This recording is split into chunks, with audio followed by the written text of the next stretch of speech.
Yan o, luluto ho tayo ng ginisang mais, may okra, may kalabasa, may talong, may kaunting karne. Yan, at meron ho tayong patola, meron ho tayong talbos ng kalabasa at bulaklak. Talbos bulaklak ng kalabasa. Ayan o. Wow.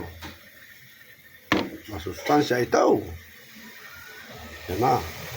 Sabi ko kahapon, diet na ako ngayon eh. Pero sige, bukas na lang ulit. Promise.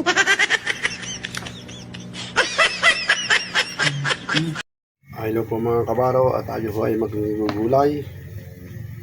At sasamahan pa rin ho natin ito ng kabute. Ano ho, yan, may kabute ho ito. Kabute. Mga kabaro, oh. May okra. Nandiyan ang okra. Mais. Tangkay ng bulaklak ng kalabasa. Karne. Bunga ng kalabasa. Talong. Patola. At talbos, dahon. Bulaklak, kalabasa. Yan ho, at may kabuti pa tayo. Sarap na rin. Sugas bigas ang ating ilalagay dito. Ano ha? Yan. Huluan na. Ating mais. Quality. Quality. Quality. Quality. Okay, sahog na po natin ang patola. Yan. Natin pa to. Wow. Wow. Sinawag na natin talpos. Ano? Ha? Wow.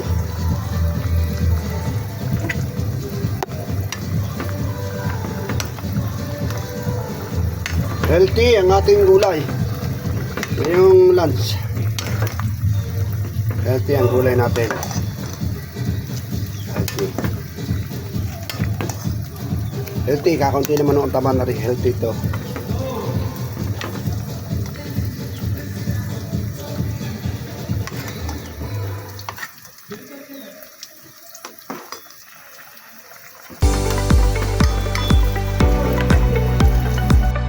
Mga kabaro, nakaluto na tayo. Patayin natin ang kalan, no? Patayin natin ang kalan, no? Ayan, no? Ito na ang ating ginisang mais, kalabasa, talbos kalabasa, talong okra, at patola na may halohong kabute. Ito hong kabute, hahalo na natin. Yan, may kabute pa ho yan. Yan o. Kaya lalong masarap. May kasamang kabute, kabuting mamarang.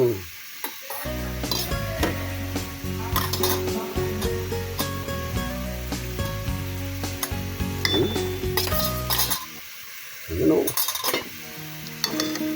Kabuti yung marang. Ayan o. Paa o.